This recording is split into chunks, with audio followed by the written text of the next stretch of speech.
Ang baha. Ikapitong kabanata. Sinabi ng Panginoon kay Noe, "Pumasok ka sa barko kasama ng buong pamilya mo, sapagkat sa lahat ng tao sa panahong ito, ikaw lang ang nakita kong matuwid. Magdala ka ng 7 pares sa bawat uri ng malinis na hayop, pero 1 pares lang sa bawat uri ng maruming hayop. At magdala ka rin ng 7 pares sa bawat uri ng ibon. Gawin mo ito para mabuhay sila sa mundo.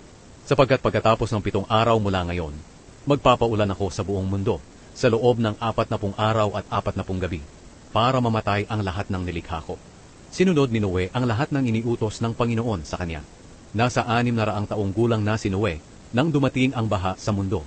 Pumasok siya sa barko kasama ang asawa niya, mga anak na lalaki, at mga manugang, para hindi sila mamatay sa baha. Ayon sa iniutos ng Diyos kay Noe, pinapasok niya sa barko ang bawat pares ng lahat ng uri ng hayop na malinis at marumi, na lumapit sa kanya. At pagkalipas ng 7 araw, bumaha sa mundo. Nang 17 araw ng 2 buwan, umulan ng napakalakas, at umapaw ang lahat ng bukal. Si Noe ay 600 taong gulang na noon. Umulan sa mundo sa loob ng 40 araw at 40 gabi. Noong mismong araw na nagsimulang umulan, pumasok sa barko si Noe, ang asawa niya, at ang 3 nilang anak na sina Shem, Ham, at Japhet, kasama ang mga asawa nila. Kasama rin nila ang lahat ng uri ng hayop, mga lumalakad, gumagapang at lumilipad. Ayon sa iniutos ng Diyos kay Noe, pinapasok niya sa barko ang bawat pares ng lahat ng uri ng hayop na lumalapit sa kanya. Pagkatapos, isinara ng Panginoon ang barko. Walang tigil ang ulan sa mundo sa loob ng 40 araw.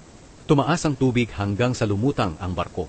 Tumaas pa ng lubusan ng tubig hanggang matakpan ang lahat ng matataas na bundok. At hanggang umabot sa mga 7 metro ang taas ng tubig mula sa tuktok ng pinakamataas na bundok. Kaya namatay ang lahat ng may buhay, ang mga hayop na lumilipad, lumalakad, gumagapang, at ang lahat ng tao. Namatay ang lahat ng nabubuhay sa lupa. Nalipol ang lahat ng tao at ang lahat ng hayop sa mundo.